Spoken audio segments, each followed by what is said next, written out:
Evangelho de Mateus, capítulo 1, versículo 1.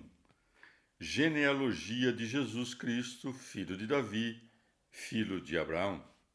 Palavra da salvação. Comentário. Mateus 1, 1. Santo Agostinho. O que Deus concedeu àqueles que, pela unção do óleo, foram consagrados reis e sacerdotes, o Espírito Santo concedeu ao homem Cristo, acrescentando uma purificação, pois o Espírito Santo purificou o que da Virgem Maria se formara para ser corpo do Salvador. Esta é a unção do corpo do Salvador. Por isso foi chamado Cristo. Todos os erros dos hereges acerca de Cristo podem ser reduzidos a três classes: os concernentes à sua divindade, à sua humanidade ou a ambas de uma só vez. Cerinto e Ebião disseram que Jesus Cristo era apenas um homem. Insistindo neste erro, Paulo de Samosata asseverou que Cristo não existiu sempre, mas que seu princípio data somente de seu nascimento de Maria, pois não crê que seja algo maior que um homem. Esta heresia foi renovada depois por Fotino.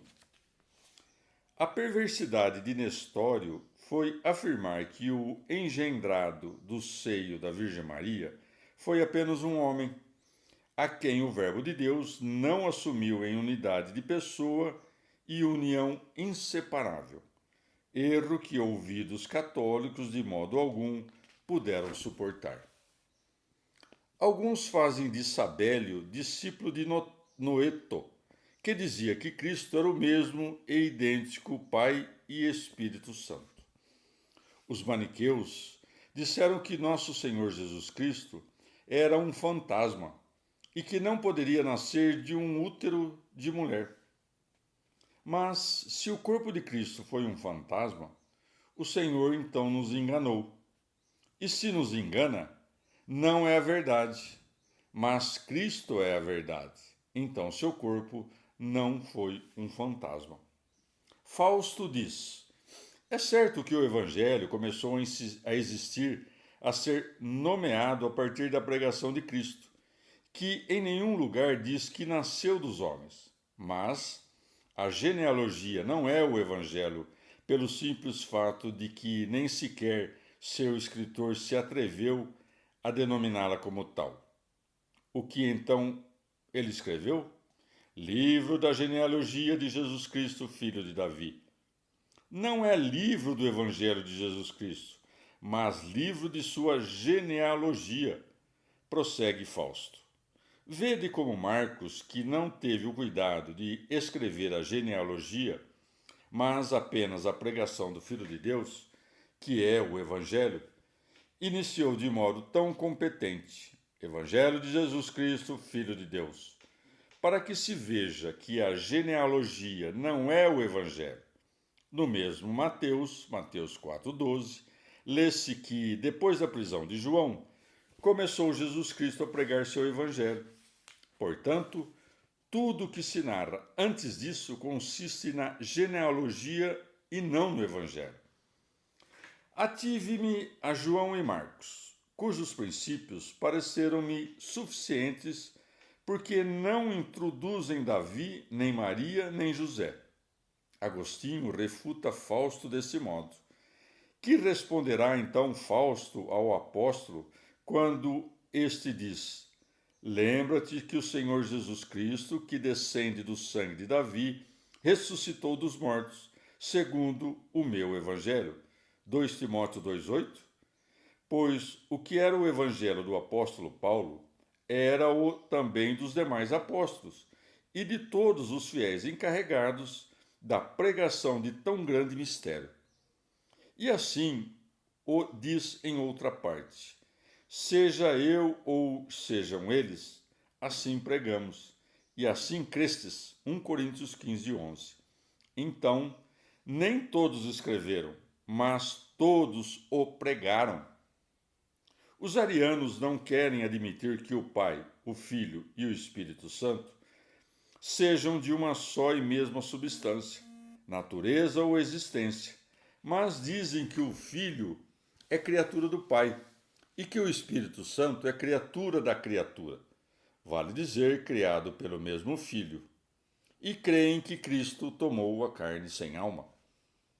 Mas João declara que o Filho não somente é Deus, mas da mesma natureza que o Pai, já que depois de haver dito e o Verbo era Deus, acrescenta: todas as coisas foram feitas por ele, e de onde fica claro que aquele por quem todas as coisas foram feitas não foi ele mesmo feito.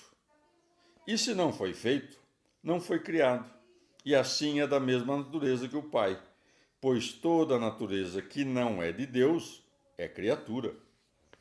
Não compreendo em que nos favoreceu a pessoa do mediador, não redimindo a melhor parte de nós, e assim, assumindo só a carne que, separada da alma, nem sequer pode sentir tal benefício.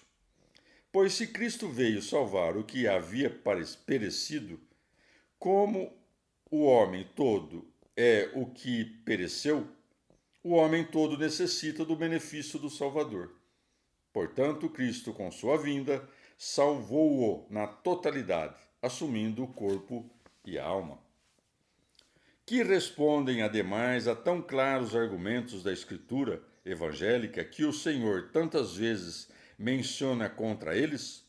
O de Mateus: a minha alma está numa tristeza mortal. Mateus 26, 38. O de João: eu tenho o poder de a dar e tenho o poder de a reassumir a vida. João 10, 18. E muitos outros semelhantes. E se disserem que Cristo falou em parábola, temos as razões dos evangelistas que, ao narrar os fatos, assim como atestam que teve corpo, dizem também que teve alma, pelas afecções que não podem existir senão na alma. Assim, em sua narrativa lemos: Jesus admirou-se, irritou-se, Mateus 8, Marcos 6, Lucas 7, e assim outros mais. Os apolinaristas, assim como os arianos, disseram que Cristo tinha assumido apenas a carne, sem alma. Vencidos neste ponto pelos testemunhos evangélicos, disseram que o princípio pensante, que é a alma racional do homem, estava ausente na alma de Cristo, desempenhando o Verbo o papel daquela. Se assim fosse, forçoso seria crer que o Verbo de Deus conformou um tipo de animal como figura de corpo humano. Em relação à carne mesma, os hereges mostram ter se apartado da ortodoxia da fé, até o extremo de dizer que aquela carne e o Verbo são de uma só e mesma natureza, afirmando insistentemente que o Verbo se havia feito carne no sentido de que algo do Verbo se havia mudado e convertido em carne, mas não que esta carne se tivesse tomado da carne de Maria. Evangelho de Mateus, capítulo 1, versículo 2. Abraão gerou Isaque, Isaque gerou Jacó, Jacó gerou Judá e seus irmãos. Palavra da salvação. Comentário Mateus 1, 2. Santo Agostinho. O evangelista Mateus mostra ter se proposto narrar a genealogia de Cristo segundo a carne e inicia por sua genealogia. Lucas, apresentando-lo mais como sacerdote para a expiação dos pecados, não relata sua genealogia desde o início de seu evangelho, mas sim desde o batismo de Cristo, onde João dá testemunho dele, dizendo: eis o que tira o pecado do mundo. João 1:29. Ademais, na genealogia de Mateus, se dá a conhecer que Cristo, nosso Senhor, tomou sobre si nossos pecados, mas na genealogia de Lucas, se dá a conhecer a abolição de nossos pecados por ele. É por isso que Mateus traça a genealogia descendo de Adão a Cristo, e Lucas ascendendo de Cristo a Adão. Mas, ao descrever em ordem descendente a genealogia humana de Cristo, Mateus inicia desde Abraão. Evangelho de Mateus, capítulo 1, versículos de 3 a 5. Judá gerou de Tâmar, Farés e Zara. Farés gerou Esrom, Esrom gerou Arão, Arão gerou Aminadab, Aminadab gerou Naasson, Naasson gerou Salmon, Salmon gerou Boaz, de Raabe, Boaz gerou Obed de Rute, Obed gerou Jessé, Jessé gerou o rei Davi. Palavra da salvação. Comentário Mateus 1, de 3 a 5. Santo Ambrósio. Lucas afastou estas mulheres para manifestar a série da estirpe sacerdotal como imaculada. Mas a decisão de Mateus não é sem razão e justiça, posto que, quando ele escreveu em seu evangelho que aquele que deveria tomar sobre si os pecados de todos nasceu na carne e estava submetido a injúrias e à paixão, não pensou que discrepasse de sua santidade e que ele não recusasse também a injúria de uma origem maculada.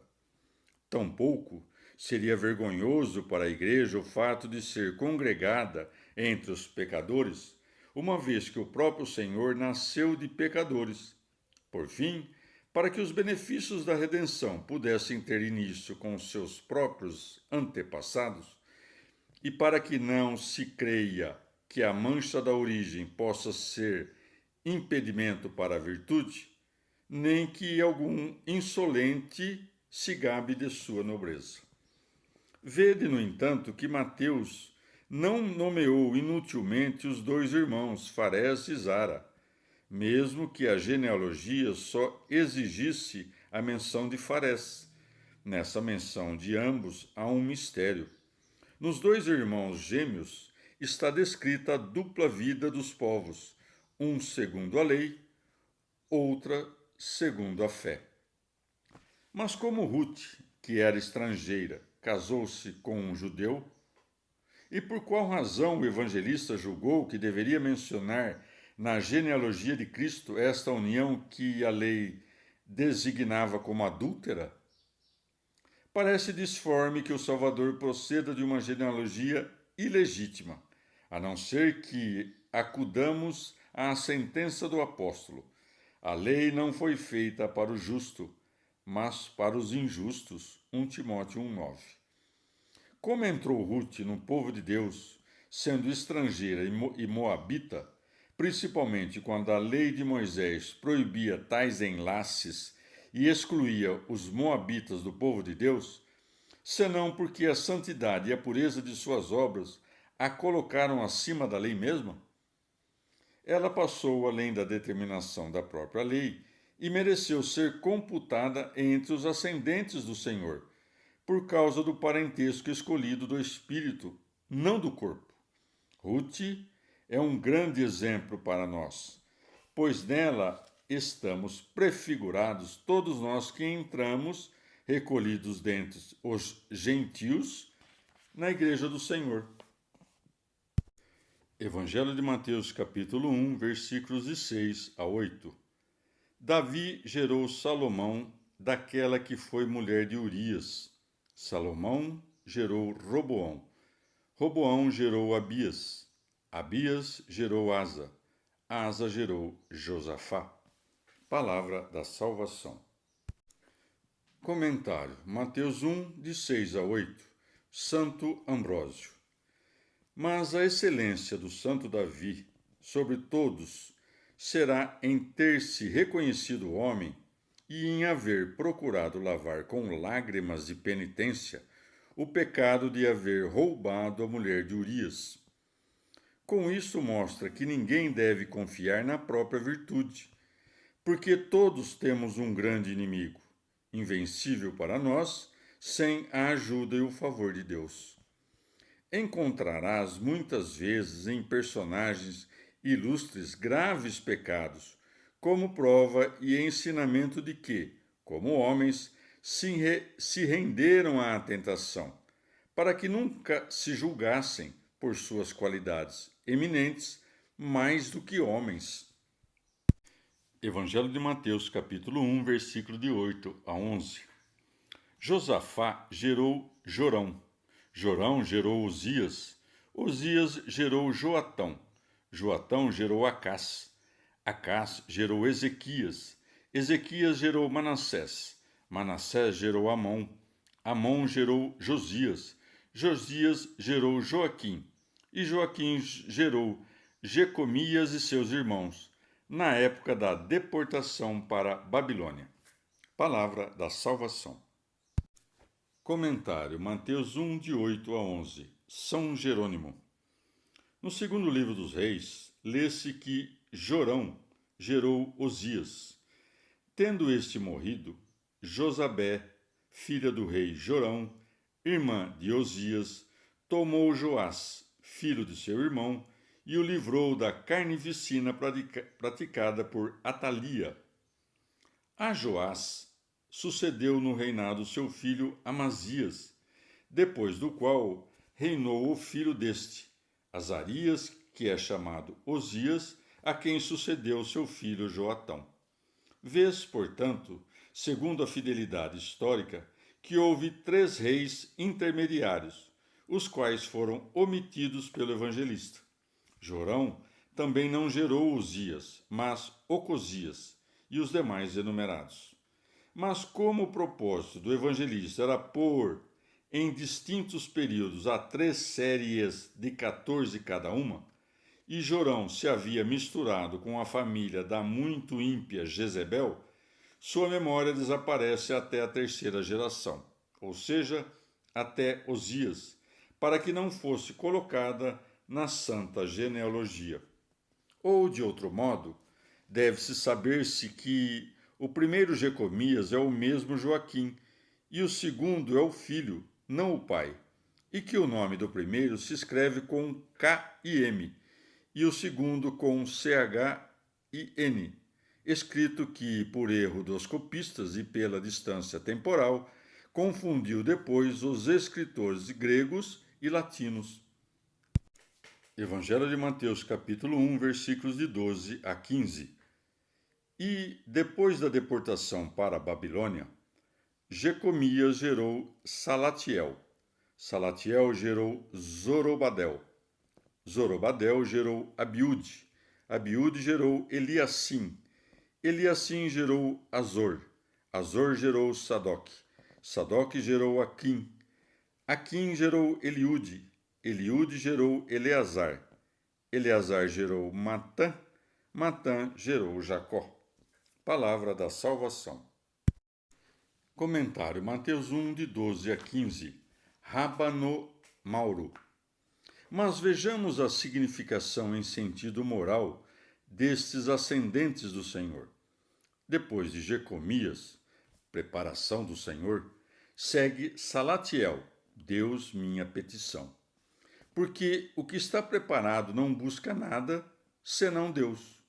Mas novamente ele se faz Zorobabel, vale dizer, professor da Babilônia, isto é, dos homens terrenos, aos que faz conhecer que nosso Pai é Deus.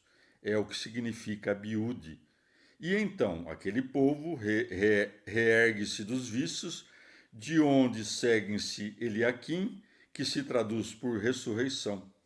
E igualmente o ajudado a bem agir, que quer dizer Azor, faz-se Sadoc, o justo, e então diz o amor do próximo fiel.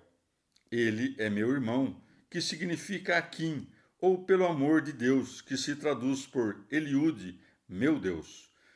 Logo vem Eleazar, Deus que me ajuda, porque reconhece que Deus é quem o ajuda. O fim para o qual tende é revelado por Matã, que é dito dom, ou que o que doa. Espera, com efeito, o Deus doador. E assim como lutou no princípio e lançou os vícios sob seus pés, assim também lutará no fim da vida. E se fará Jacó, e assim chegará a José, isto é, o aumento das virtudes. Evangelho de Mateus, capítulo 1, versículo 16. E Jacó gerou José, o esposo de Maria, da qual nasceu Jesus, chamado Cristo. Palavra da salvação. Comentário Mateus 1, 16. Santo Agostinho. Ele é mais convenientemente chamado de filho por aquele que o adotou do que se fosse chamado de gerado por aquele de cuja carne não saiu. Assim, quando Mateus disse, ao iniciar a genealogia, e Abraão gerou Isaque, e ao terminá-la em José, Jacó gerou José, mostrou claramente que está falando de seu pai segundo a ordem da natureza, porque em José não foi adotado, mas gerado.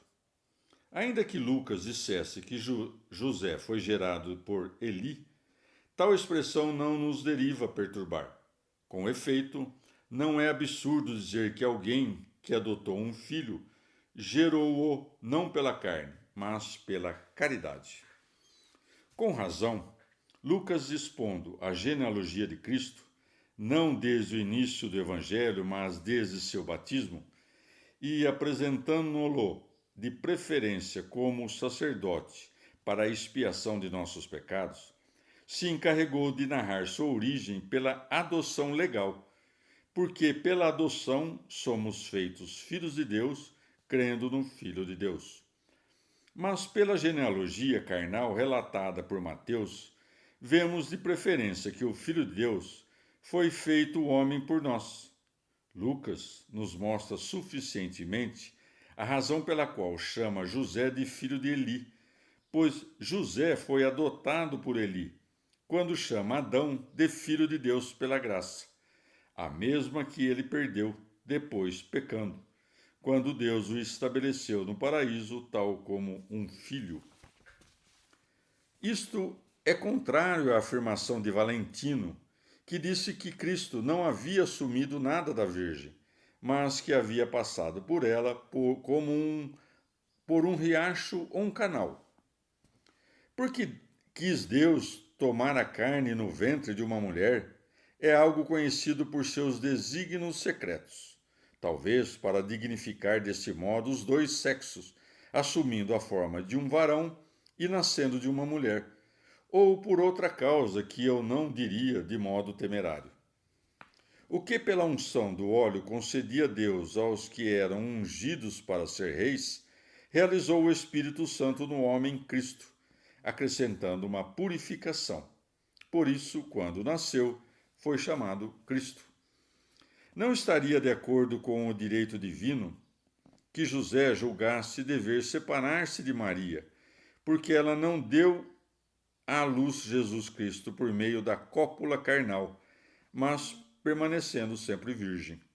Com efeito, que esse exemplo se apresente magnificamente aos fiéis casados, isto é, que ainda que por consenso mútuo guardem continência, a união conjugal pode permanecer, não pela mistura corporal dos sexos, mas pela cuidadosa guarda do afeto no coração, principalmente porque a José e Maria pôde nascer um filho sem relação carnal alguma. Todos os bens do matrimônio se cumprem nos pais de Cristo: a fé, a prole e o sacramento. A prole é o próprio Senhor. A fé, porque não houve adultério. O sacramento, porque não houve separação. A genealogia teve que ser continuada até José, para que naquele singular matrimônio não fosse feita injúria ao sexo masculino, em todos os casos preeminente, sem prejudicar, por isso, a verdade, visto que tanto José como Maria eram da linhagem de Davi. Cremos, portanto, que também Maria foi da linhagem de Davi, porque cremos nas Escrituras, que dizem ambas as coisas. Que Cristo é da linhagem de Davi, segundo a carne, o Romanos 1,3. Assim como Maria, que foi sua mãe, não por coabitação com um varão, mas permanecendo sempre virgem. Mateus 1,18, Lucas 1,34 a 35. Mas não foi uma pessoa o Filho de Deus e outra o Filho do homem. mas uma mesma pessoa. Cristo, Filho a um só tempo de Deus e do homem. Assim como em um mesmo indivíduo, uma coisa é a alma e outra coisa é o corpo. No mediador entre Deus e os homens, uma coisa foi o Filho de Deus e outra o Filho do homem. Digo outra coisa pela diferença de natureza, não pela unidade de pessoa.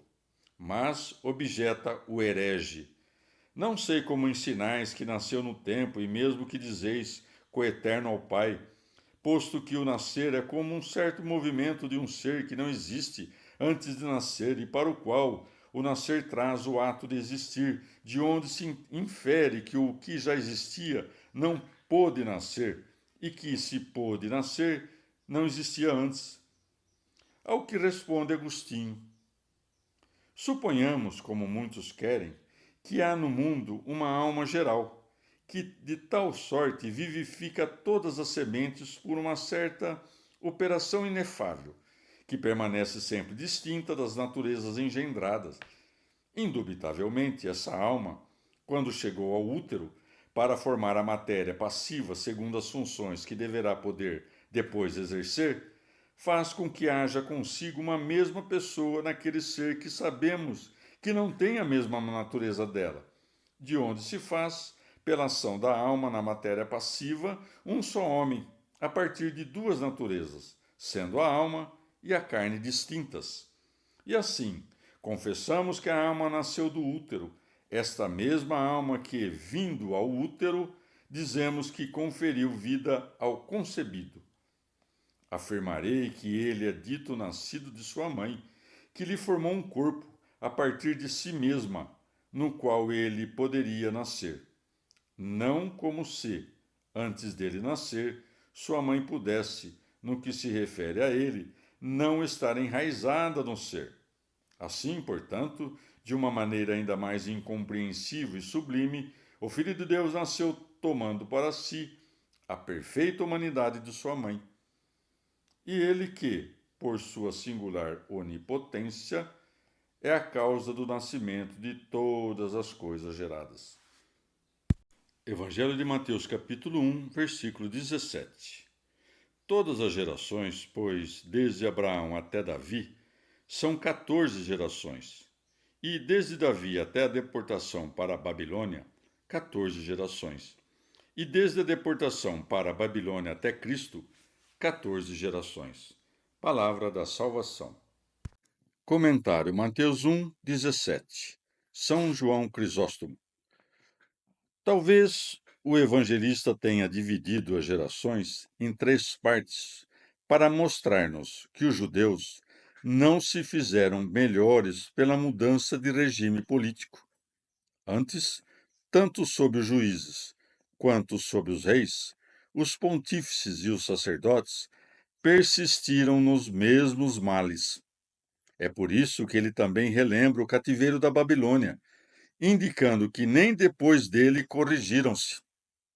Ele não menciona o desterro no Egito, porque os judeus não temiam os egípcios como os babilônios ou os assírios, porque aquele era antigo, este recente, e também porque eles não foram levados ao Egito como castigo por seus pecados, diferentemente do desterro na Babilônia.